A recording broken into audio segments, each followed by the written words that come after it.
사람에게는 부모로부터 받은 선천적 체질과 환경이 만든 후천적 체질이 있다. 선천적 체질은 부모를 통해 결정되는 것으로 혈액형이 대표적이고 동양에서는 입태와 출생 연월일로 결정되는 오운육기 체질, 오행의 특성에 따른 오행체질, 이재마 선생의 사상체질 등이 여기에 속한다. 후천적 체질은 각자의 문화와 생활에 따라 결정되는데 계절 변화에 따른 기후의 이상변동, 마음의 오욕칠정, 무절제한 속욕과 음식 섭취, 교통사고 등이 그 원인이 된다. 후천적 체질은 사람마다 모두 다르며 나타났다가도 질병이 치유되면 다시 사라진다. 환자를 치유할 때 가장 중요한 것은 그 병에 대해 정확히 아는 것이야. 그러기 위해서는 먼저 환자의 선천적 체질을 살피고 나서 생활 환경, 먹는 음식, 그리고 현재의 고민 여부 등 마음 상태를 살펴 정확한 진단을 내려야 해. 병의 원인을 몸에서 찾는 것이 현대의학이다. 다시 말하면 현대의학은 눈에 보이는 것을 최우선으로 친다. 그래서 가장 작은 것도 눈으로 볼 수 있는 전자현미경을 개발하여 몸의 최소 단위인 세포를 관찰하고 그 구성 물질을 밝히려고 애써왔다. 다시 이야기하면 돌을 돌아 말할 수 있는 근거를 찾으려고 해왔던 것이다. 그래서 그들은 세균을 발견했고 박테리아를 발견했고 바이러스를 찾아냈고 체내의 많은 영양소와 효소 등을 발견해내는 쾌거를 이루었다. 그러나 그것만으로 인체 질병을 다 알 수가 없자 엄청난 돈을 들인 게놈 프로젝트로 유전 정보까지 분석해냈지만 여전히 눈에 보이는 암조차 정복하지 못하고 있는 실정이다. 왜냐하면 암의 원인은 눈에 보이지 않는 다른 곳에 있기 때문이다. 그리하여 현대의학은 질병치료의 실패를 거듭하고 있다. 양자역학의 선구자 데이비드 봄은 보이는 것만 다루는 현대의학의 맹점을 지적했다. 그에 따르면 눈에 보이지 않는 감추어진 질서, 즉 숨겨진 질서가 눈에 보이는 나타난 질서 속에 동시에 존재한다는 것이다. 이 우주는 각각의 조각들이 조립되어 이뤄진 것이 아니라 그 자체로 하나에 나누어질 수 없는 전체이며 각각의 사물들은 그 안에서 상호 연관을 맺으며 서로를 껴안고 있다. 인간은 대부분 자신이 인식하는 범위 내에서만 사물을 인식한다. 그러나 인식되는 세계만이 전부가 아니라 눈에 보이지 않고 느껴질 수 없는 세계도 분명히 있다. 디팍 초프라 박사는 이처럼 보이지 않는 정신의 영역을 의학에서 다루어야 환자를 완전히 치료할 수 있다고 주장한다. 이제부터라도 보이지 않는 영역을 적극적으로 치료에 응용하자는 것이다. 정신과 육체, 정신과 몸이 하나의 에너지상에 있다는 것을 아는 것이 중요하다. 당신이 에너지장을 이용한다면 당신은 마음의 변화를 통해서 육체의 변화를 만들어낼 수 있다. 정신이 건강하면 육체도 그에 따라 건강해진다. 할아버지는 진찰할 때 눈에 보이는 증상에 치중하지 않는다. 왜냐하면 그에게 오는 환자 대부분은 아픈 곳의 원인이 따로 있기 때문이다. 무릎 관절이 통통 부어 잘 걷지 못하는 할머니에게는 위장에 문제가 있으니 밥을 아주 적게 먹으라고 처방한다. 그러나 의사들은 노인성 관절염에 대해 진통제와 소염제를 쓸 뿐 위장과 연관된 치료를 전혀 고려하지 않는다. 그래서 할머니는 병원에 그렇게 다녔어도 차도를 보지 못했다. 중병이나 난치병의 경우는 더욱 심각하다. 원인이 깊숙이 뿌리 박혀 있어 말로는 그 원인을 설명하기조차 어려운 경우가 많다. 단 한 가지 원인으로 생긴 질병은 의사와 한의사들도 쉽게 치료한다. 그러나 수술을 하고 약을 먹고 침을 맞고 뜸을 떠도 낫지 않는 병은 마음으로 보지 않으면 원인을 찾을 수 없다. 말로 어떻게 설명합니까? 수천 수만 마디가 있고 원인 속에 또 원인이 있어요. 지금 당장 설명한다고 해도 이해를 못할 겁니다. 아픈 당신이 부처라는 명의에게 와서 제발 아픈 곳을 고쳐주세요 했을 때 그 부처라는 명의가 연꽃을 하나 들었다고 합시다. 그거 알아듣는 사람은 마하가섭 말고는 없었습니다. 그래서 염화 미소가 생긴 것 아닙니까? 그래서 불법을 마하가섭에게 전달하지 않습니까? 말이 그렇다는 이야기지. 나는 사실 불법에 대해서는 무식해요. 사람 고치는 법에 대해서도 내가 아는 만큼은 알지만 내가 그것을 어떻게 설명하고 그것을 어떻게 전할지는 모른다 말입니다. 깨달았다는 스님들도 누가 불법에 대해 들으면 모른다는 말만 반복한다. 그것을 도에 대해서 모른다는 말로 이해하기보다 내가 그것을 어떻게 전할 수 있을지 모르겠다는 표현으로 이해해야 할 것이다. 이처럼 할아버지의 진찰 법이나 치유법은 그것을 받아들일 수 있는 제자에게만 전수가 가능해 보인다. 보통 수준에서 해답을 바라는 사람에게는 도무지 설명할 방도가 없기 때문이다. 서양의학은 증명을 원하지만 그런 1차원적인 관점으로는 우리의 오묘한 몸을 온전히 감당해낼 수 없다. 그러나 몸의 이치를 자연의 이치와 잘 비교해보면 놀랍게도 음식은 우리 몸속으로 들어가는 것이 아니라 몸 바깥을 통과해낼 뿐이다. 먹어서 생기는 오물은 크게 똥과 오줌의 두 가지로 나뉜다. 우리는 둘 다 몸에서 버려야 할 노폐물로 생각하지만 우리 선조들은 어째서 똥과 오줌이 다르다고 말했을까? 사람들은 음식을 먹을 때 그 음식이 몸속으로 들어간다고 생각한다. 입에 넣고 꼭꼭 씹어서 삼키기 때문에 누구나 그렇게 생각할 수밖에 없다. 그러나 몸의 이치를 자연의 이치와 잘 비교해보면 놀랍게도 음식은 우리 몸속으로 들어가는 것이 아니라 몸 바깥을 통과해 나갈 뿐이다. 그중 일부가 몸속으로 소화 흡수될 뿐 실제로 똥이 되어 나온 음식은 한 번도 우리 몸속에 들어온 적이 없다. 창자를 긴 관이라 생각하고 이 관을 입과 항문까지 연결지어 상상해보면 우리가 입을 열고 항문을 열면 그 관은 양쪽이 서로 통하는 구조이다. 즉, 인간의 창자는 몸속에 있는 듯 보이지만 사실은 바깥과 연결되어 있는 통로라는 것이다. 이 창자를 육부라고 불렀는데 이는 비어있는 관이라는 뜻이다. 이 과정을 자세히 설명하면 입으로 들어온 음식들은 식도로 내려가서 위장에서 혼합되고 작은 창자를 거치며 몸 내부로 흡수되어 필요한 곳에 저장되었다가 에너지원으로 전신을 돌아다닌다. 그리고 흡수되지 못한 음식물들은 컨베이어 벨트를 따라 물건이 움직이듯이 대장, S결장, 직장을 거쳐 항문으로 배출된다. 이 배출물이 바로 똥이다. 그러므로 똥은 입에서 씹혀지고 위장의 소화액과 섞여졌지만 몸속으로 한 번도 진입하지 못한 음식물이 다만 형태만 바뀌어서 배출되는 것이다. 그러기에 창자는 우리 몸의 바깥이라는 결론이 나온다. 그래서 옛 사람들은 육부를 양으로 보았다. 나는 현대의학을 믿지 않는다의 저자 로버트 S. 맨델존은 자신이 수십 년간 몸담았던 현대의학의 맹점을 지적하며 의사는 병의 원인이 아니라 증상만을 없앤다고 말한다. 의사는 병의 원인이 아닌 병의 증상에 휘둘리고 있다. 병의 원인을 제거하는 치료법이 현대의학의 숙명적인 과제임에도 불구하고 왠지 의사들은 이 문제에는 그다지 접근하고 싶어하지 않는다. 그렇기 때문에 세월이 아무리 흘러도 근본적인 치료가 이루어질 수 없는 것이다. 의사가 행하고 있는 것은 병의 원인을 제거하는 근본적인 치료법이 아니라 그 증상만을 억누를 뿐인 대증요법에 지나지 않는다.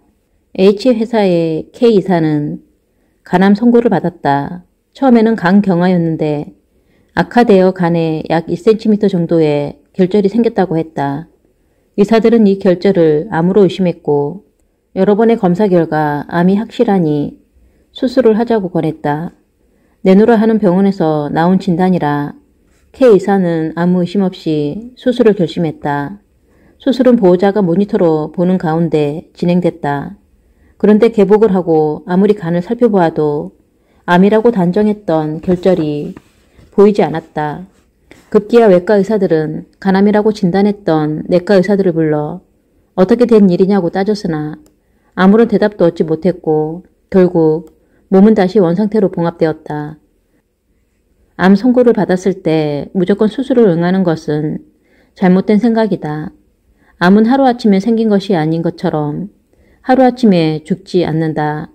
오늘부터 암을 이겨낼 수 있다는 신념과 자신을 가지고 하루하루 자연 치유력을 키우면 얼마든지 생명을 유지할 수 있다. 수술하면 낫는다고 했던 암 환자는 수술 후에 죽었고 수술하지 않으면 죽는다고 했던 암 환자는 공연히 후유증만 감내해야 하는 처지가 되었다. 이 아이러니를 어떻게 설명하겠는가. 전북대학교 경제학부 박태식 교수는 자신이 믿었던 서양의학에 이렇게 희생당하여 생명까지 잃을 뻔했는지 생생하게 증언한다.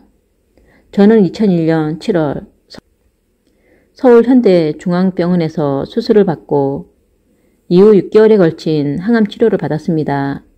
위암 수술 이후 암 치료에 좋다고 하는 수많은 약과 보조식품 등을 복용하며 돈도 엄청나게 들어 많을 때는 한 달에 1,500만 원 정도의 지출이 있었습니다. 그럼에도 불구하고 3년 가까이 되던 2004년 5월부터 이상 징후를 느껴 동년 5월 13일에 검사한 결과 소장과 대장 연결 부위에 장암과 복막암이 발견되었습니다. 동년 5월 15일 친구인 K 원장이 운영하는 전주의 모 병원에 입원하였으나 현대의학으로 할 수 있는 일은 진통제를 주는 것밖에 없다는 말을 들었고 또 다른 친구인 당시 모 의대 학장 C 교수가 인간이 할 일은 다 했으니 기도를 하자고 했다는 말을 친구들을 통해 들었습니다. 당시 장폐색으로 엄청난 통증으로 고통을 당했고 음식을 조금도 섭취할 수 없어서 아마도 며칠 내에 세상을 떠나게 될 것으로 예상했었습니다. 할아버지는 박태식 교수의 위급한 상황을 다음과 같은 원리로 설명한다. 위장에 암이 발생했다는 것은 음식을 그만 먹으라고 하는 신호이지. 위장은 뭐하는 곳이야. 먹은 음식을 쌓아놓는 창고야. 그런데 그곳에서 암이 발생한 거야. 위암은 위장의 파업이야. 파업하면 공장이 안 돌아가지. 그런데도 계속 먹어대고 또 좋다는 것은 더 챙겨 먹으니 어찌 좋은 결과를 만들어내겠어. 위장에는 소식이 최고야. 사람이 먹어야 산다지만 그 말은 틀린 말이야. 안 먹어야 살아. 그런데 안 먹을 수 없으니 아주 적게 먹어야지요. 오래 사는 것들을 보면 전부 창자가 비어있어. 가능한 한 위장을 비워놓는 시간을 많이 가져야 한다는 얘기지. 그 먹는 음식이 뭐가 돼? 결국 똥이잖아. 목구멍까지 똥이 차도록 먹어대니 위장이든 대장이든 어느 창자에서 파업을 안 일으키겠냐고. 할아버지는 우선적으로 막힌 창자를 뚫는 약을 처방하고 음식을 절제시켰다. 창자에 휴식을 주면서 몸을 회복하는 약을 5개월 정도 처방받은 박태식 교수는 이후 병세가 현격히 호전되어 지금은 휴강 없이 국내외 출장도 다녀오는 등 정상적으로 활동하고 있다. 의사가 환자를 대할 때 가장 중요하게 해야 할 일은 무엇일까? 그것은 바로 환자의 선천적인 자연 치유력을 잘 유도해내서 자신의 힘으로 병을 낫게 하는 것이 아닐까? 가능한 한 약과 주사의 사용이나 수술을 억제하고 환자 스스로 병을 이겨내도록 유도하는 것이 의사의 역할인 것이다. 그런데 이들은 자연 치유력을 복원시킬 생각을 하지 않고 오히려 겁을 주어 인체의 면역력을 파괴한다. 아는 게 병이고 모르는 게 약이라는 말이 있어. 알게 되면 공연히 걱정하고 걱정하다 보면 몸이 아파 더 병들게 되지. 그래서 요즘 양의사들이 건강검진하라고 하는데 그거 하면 안 돼. 검진에서 뭐라도 발견되면 걱정부터 앞서고 그걸 치료한다고 약을 먹거나 수술을 해대면 오히려 병을 더 악화시켜. 어떤 60대 부인이 건강검진한다고 병원에 갔는데 뇌에 조그만 종양이 있다고 그랬대. 의사들이 간단한 수술이니 염려 말라고 했는데 수술 도중에 원인 모를 심장쇼크로 죽었어. 몰랐으면 더 잘 살았을 텐데 알고 나면 걱정이 되니까 의사들 말대로 할 수밖에 없잖아. 우리는 몸이 아플 때 어떻게 하는가? 대부분의 사람들은 약을 먹거나 병원에 간다. 아픈 원인이나 치유 방법은 생각해보지 않고 무조건 병원에 가서 의사에게 몸을 맡긴다. 의사들도 역시 아픈 환자는 반드시 병원에 와서 자신들에게 치료받아야 한다고 생각한다. 그들은 스스로 고치거나 가만히 내버려두는 것은 아주 위험한 일이라고 엄포를 놓는다. 이런 엄포에 평소에는 그렇게 자기 몸을 애지중지하던 사람들도 하는 수 없이 고양이 앞에 쥐처럼 겁을 먹고 의사에게 자기 몸을 완전히 내맡긴다. 자기 몸의 주인 자리를 의사에게 내어주는 것이다. 이렇게 하여 고귀한 생명을 다루는 의료행위가 환자의 절대 복종을 전제로 하는 주종의 관계 위에서 행해지게 되는 것이다. 사람들은 의사를 성직자 이상으로 우러러 받들며 생명까지 맡기고 제발 살려달라고 애원한다. 그러나 그들은 진정한 성직자로서 거듭나지 않고 오히려 사이비 교주처럼 환자들의 나약한 믿음을 이용하여 자신들의 이익만 챙기고 있다. 항암제로 살해당하다의 저자 호나세 순스케는 의사들이 암 환자를 볼모로 하여 생명보다 돈을 취하는 세태를 낱낱이 고발하고 있다. 항암제는 고가의 약품이므로 그것을 사용하는 대가로 연구비라는 명목의 뒷돈이 병원 또는 의사에게 제공되는 관행 또한 항암제가 다량 사용되는 이유 중 하나로 작용하고 있다. 그들에겐 사람의 생명보다 돈이 가장 중요한 것이다. 항암제란 암세포를 죽이는 목적으로 투여하는 세포 독이다. 그런데 항암제가 무서운 까닭은 정상세포까지 죽이기 때문이다. 다시 말해서 이 맹독을 몸속에 퍼붓기 때문에 환자는 지옥의 고통을 겪는다. 여기에 개복 수술에 따른 절제도 환자에게 엄청난 고통을 안겨준다. 항암제의 부작용 가운데 하나로 구토가 있다. 그런데 의사는 구토를 억제하는 제토제도 함께 병용한다. 예를 들면 시스플라틴이라는 항암제는 환자에게 맹렬한 구토를 유발한다. 이외에도 심부전도 일으킨다. 그야말로 환자를 죽음으로 이르게 하는 약이다. 호나세 순스케는 실제로 오늘날 암 환자의 80%는 항암제와 방사선 요법으로 살해되고 있으며 이런 상황은 과거 아우슈비츠 소용소나 일본군 731 부대의 화학가스로 인한 학살극과도 같은 음모라고 주장한다. 즉, 거대 자본의 화학 이권에 얽힌 악랄한 암 산업에 의해 환자들이 살해당하고 있다고 주장하며 환자들이 먼저 깨어나야 한다고 외친다. 환자들은 스스로 깨어나야 한다. 스스로 건강을 챙겨야 한다. 자기 자신의 몸과 마음에 대하여 배우고 건강을 잃어버리면 모든 것을 잃는다는 생각으로 건강을 돌봐야 한다. 우리는 일생을 살면서 약 100만 번 정도 암에 걸릴 가능성이 있다고 하며 암세포가 우리 몸 안에 나타나는 경우가 80세 수명을 기준으로 했을 때 15회 이상이라고 한다. 그런데도 많은 사람들이 암에 걸리지 않고 살아갈 수 있는 것은 우리 몸 안에 있는 생체방어 기구가 암세포를 잡아먹기 때문이다. 우리는 일생을 살면서 약 100만 번 정도 암에 걸릴 가능성이 있다고 하며 암세포가 우리 몸 안에 나타나는 경우는 80세 수명을 기준으로 했을 때 15회 이상이라고 한다. 그런데도 많은 사람들이 암에 걸리지 않고 살아갈 수 있는 것은 우리 몸 안에 있는 생체방어 기구가 암세포를 잡아먹기 때문이다. 이 생체방어 기구가 곧 면역기관이다. 암을 일으킬 수 있다고 알려진 음식을 먹었거나 바람인자를 접했다고 해서 모두 암이 되는 건 아니다. 암에 걸리고 안 걸리고는 면역 기능의 충실 여부에 달려있다. 면역력이 있으면 암에 걸리지 않고 설사 몸과 마음을 혹사시켜 암에 걸렸다고 하더라도 다시 면역 기능을 높이면 치유할 수 있다. 서양의학은 하나는 알지만 둘은 모른다. 인체의 면역력을 키워주면 암을 치료할 수 있다. 똥과 오줌을 구별할 수 있는 원리를 알아야 인체 면역력을 키울 수 있다. 그러니 원리가 있어야 의학이고 또 그것을 공부해야 진정한 의원이 될 수 있다. 일제강점기에는 교육 수준이 높은 사람일수록 친일 교육도 많이 접할 수밖에 없었다. 철저하게 계획된 목표에 맞추어 일선의 교육이 이루어졌기 때문이다. 그 시대를 온몸으로 살아온 할아버지는 일본의 말살 정책에 따라 행해진 우리 문화의 왜곡이 아직도 일반인들에게 널리 퍼져 있다고 개탄한다. 사촌이 땅을 사면 배가 아프다는 말이 있어. 본래는 사촌이 땅을 사면 그 땅에 줄 걸음을 조금이라도 더 만들려고 변을 누고자 배가 아프게 된다는 뜻이야. 신족 간의 우애를 표현하는 말이었지. 그런데 일본 놈들이 우리나라 사람은 시기심이 많아 사촌이 땅을 사면 시기해서 배가 아프다는 뜻으로 바꿔버렸어. 어처구니가 없는 일이지. 그런데 해방이 된 지 60년이 지났는데도 사람들이 여전히 일본 놈들이 만들어 놓은 뜻만 알고 있어. 사촌 간에도 그렇게 우애가 있었다는 뜻인지를 전혀 몰라.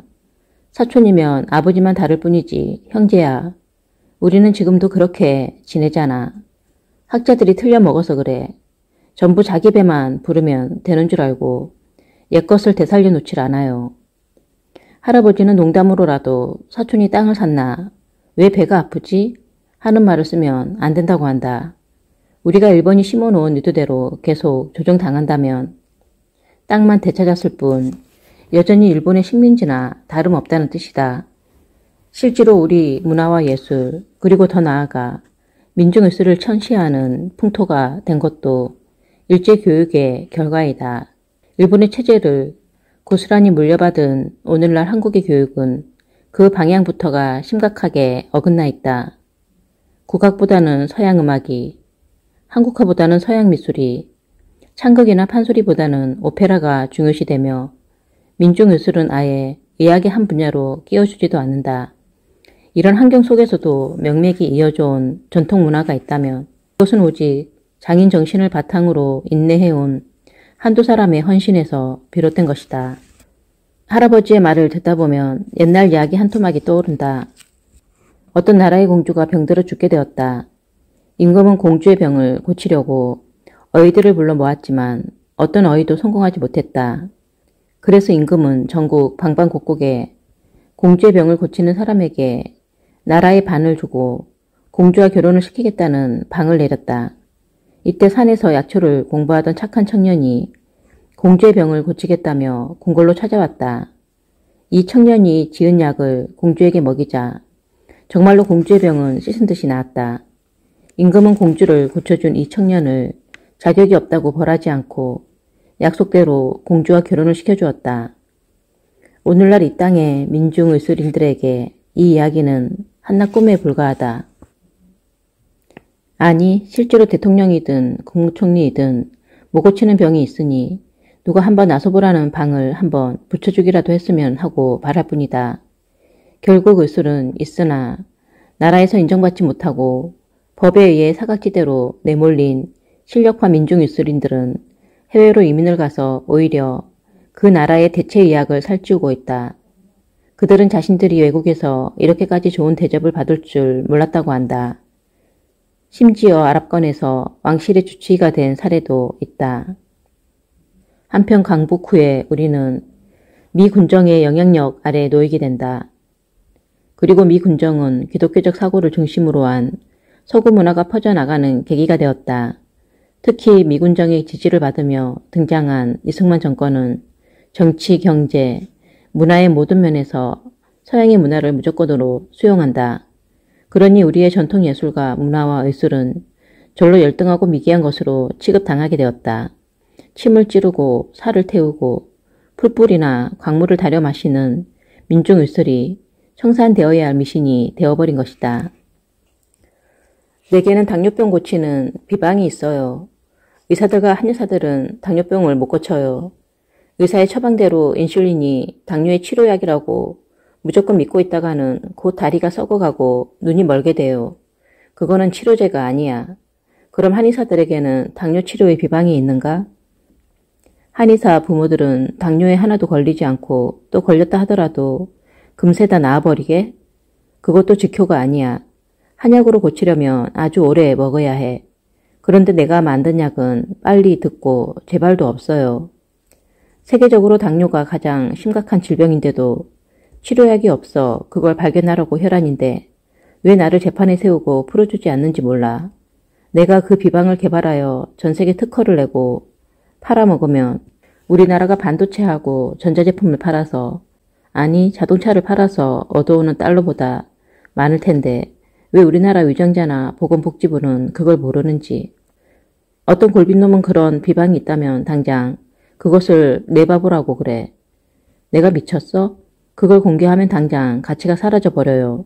그걸 아주 야무지게 써먹겠다는 계획을 세워서 찾아오고 배우려는 놈이 있어야 공개를 하지. 아니면 남 좋은 일만 시켜줄 텐데 내가 왜 공개를 하겠어. 현대사회 병은 대부분이 세균이 아니라 마음이 일으키는 시민성 질환이다. 그 중에서도 당뇨병은 대표적인 시민성 질환으로 세계보건기구의 통계에 따르면 전 세계에서 1초마다 한 명씩 당뇨병으로 죽어가고 2초마다 한 명씩은 당뇨로 인한 합병증으로 다리를 자르거나 망막이 상해 눈이 멀어간다. 그렇다면 당뇨병 환자는 어떤 치료를 받고 있는가? 당뇨병 환자들에게 의학적 기적이라고까지 극찬하는 인슐린은 합성 호르몬제로서 실명의 원인으로 지적되고 있음에도 여전히 의사들에 의해 치료약으로 권해지고 있는 실정이다. 당뇨병을 고치려다 눈을 잃는 환자들은 의사의 처방을 적극적으로 따른 죄밖에 없다. 반대로 자연요법이나 식이요법을 실천해서 건강을 찾은 당뇨 환자들은 인슐린을 투여받는 치료법을 고운 시선으로 보지 않는다. 본래 우리나라 사람들은 당뇨가 없었어. 날마다 논이며 밭에 나가 열심히 일을 하는데 어떻게 당뇨가 생기겠어. 당뇨는 고기나 술 같은 음식을 잔뜩 먹고는 몸을 움직이지 않고 머리만 쓸 때 생겨. 그래서 양반들이 많이 걸렸지. 당뇨를 옛날 말로는 소갈병이라고 해요. 소모되고 고갈된다는 뜻이야. 몸의 당분이 저절로 소변으로 흘러나가서 나중에는 생명의 위협을 받게 되는 거지. 이 당뇨병에는 황토가 특효야. 황토에는 원적외선이 깨알같이 들어있어. 그 황토를 가열하면 수천 년 동안 간직하고 있던 원적외선을 쏟아내거든. 아궁이와 구들이 바로 그런 원리야. 이 빛 에너지가 당뇨를 치료하고 혈액의 순환을 원활하게 해줘. 우리 선조들은 부엌과 집을 황토로 만들어 건강을 지켰어. 절로 당뇨를 예방하고 치료했던 거지. 그런데 이런 훌륭한 주거 문화를 하루아침에 뒤바꿔 놓았어. 총칼로 일어선 군사정권이 황토를 시멘트로 바꾸고 볏집을 슬레이트로 바꾸었어. 잘 살게 되었다고 하는데 뭐가 정말 잘 사는 것인지 따져보면 우리 옛 문화가 더 좋아. 총칼 앞에서도 우리 것을 살려야 한다고 막았어야 했는데 할아버지는 아픈 사람들을 볼 때마다 이것을 더욱 안타까워한다. 옛날식 황토집에서 살았으면 저렇게 병이 나서 고통스럽지 않을 거라며 혀를 찬다. 옛것에는 저마다 생명력이 깊게 새겨져 있음을 남들보다 더욱 확실하게 느끼기 때문일 것이다.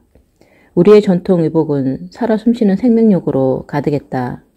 와이셔츠에 넥타이에 수트까지 갑갑하게 겹쳐 입은 서양 의복과는 달랐다. 넥타이만 풀어도 고혈압이 치료되고 예방되는데도 사회가 옛것을 무시하고 서양 것을 품위와 격식의 상징으로 삼으니 우리의 건강은 그만큼 또 망가졌다. 아무리 추운 겨울이라도 우리 의복은 목을 파놓았다. 목을 오히려 추운 바람에 자주 노출시켜 면역력을 길러주기 위해서였다. 이렇게 목이 바깥에 노출되면 갑상선 등의 질환은 절로 예방된다. 바지도 헐렁하게 입어야 해. 그래야 바깥바람과 소통하여 피부가 호흡을 잘할 수 있어. 서양 옷은 피부 호흡이 잘 이루어지지 않아서 피부병이나 알러지를 일으켜요. 요즘 애들이 아토피니 알러지니 하는데 모두 옷을 잘못 입히고 먹을 것을 잘못 먹여서 그래. 요즘 사회적으로 문제가 되고 있는 소아비만이나 소아당뇨는 우리 고유의 먹을거리를 외면하고 서양식 먹을거리를 따른 결과이다. 서구식 사고방식을 따라 빨리빨리 문화가 침투되어 패스트푸드가 가정, 학교, 사회를 점령하니 몸이 망가지지 않을 턱이 없다. 어른들은 돈 버느라고 바쁘니 어쩔 수 없다고 하지만 실은 나라의 주체적인 정신이 사라져서 그렇다. 사람답게 사는 세상으로 안내하고 이끌어줄 부모들이 아이들의 장래를 망치고 있는 것이다. 우리의 음식을 한마디로 설명하면 발효 문화이자 효소 문화이다. 곡식을 기를 때도 퇴비를 만들어 썼고 그 곡식을 거두어 먹일 때도 발효를 시켜 먹였다. 김치가 그렇고 막걸리가 그렇고 간장과 된장과 고추장이 그렇다. 사람이 먹는 것이 바로 자신의 몸이야. 무엇을 먹었느냐에 따라 몸이 그대로 돼. 몸속에는 수많은 세균이 살아. 몸은 세균과 공생해야 해. 그게 바로 효소야. 효소는 우리 음식에 제일 많이 들어있어. 우리 선조들은 그것을 알아서 음식을 다 삭혀서 먹었지. 막걸리에는 위장을 보호하고 튼튼하게 하는 효소가 있어. 그래서 위장병이나 위염이 있을 때는 오히려 막걸리를 먹으면 위가 더 튼튼해져. 요즘 막걸리는 안 먹고 모두 소주만 먹으니까 위에 탈이 나지. 남자들이 제일 많이 걸리는 암이 위암이래. 술을 잘못 먹어서 그래. 소주는 발효된 술이 아니야. 우리 술 문화를 다시 찾아야 우리 국민이 건강해져. 막걸리는 속이 든든하고 배가 불러서 많이 못 먹어. 그래서 취할 수가 없어요. 간도 나빠지지 않지. 또 곡식으로 만든 것이니까 일을 할 때도 힘이 쏟게 돼요. 그 술기운에 신명이 나서 일을 하면 힘이 들지 않거든. 이런 술 문화를 없애고 소주 문화가 퍼진 것은 좋은 일이 아니야. 다 일본 놈들이 심어놓은 문화 말살 정책 때문이지. 우리 술 문화를 죽여야만 신명이 없어지고 그래야만 서로 분열되어 싸우게 돼. 그래서 사람들이 소주 먹고는 많이 싸워. 그러나 막걸리 먹고는 별로 싸우지를 않아요. 할아버지는 우리의 막걸리 문화를 되찾아야 한다며 막걸리로는 사람의 병도 치료할 수 있다고 말한다. 가령 감기에 걸릴라 치면 막걸리를 덮여 뜨겁게 한 사발 마시고 아랫목에 이불 덮고 누워 땀을 내면 쉽게 치료된다는 것이다. 만병의 시초인 감기를 막걸리 한 대접으로 치료할 수 있는 것은 우리의 문화가 바로 치유의 문화이기 때문이다. 이제 우리는 문화 전체를 질병 치유와 건강의 관점에서 바라보아야 할 필요가 있다. 더 나아가 가장 한국적인 의술이 가장 세계적인 대체의학이라는 사실을 알고 이를 세계화시키는데 정부가 앞장서고 국민이 응원해야 할 것이다. 민중의술을 보호하고 발전시켜 다가오는 세대의 심각한 질병을 예방하고 치료할 수 있는 법을 마련할 사람은 우리 자신밖에 없다.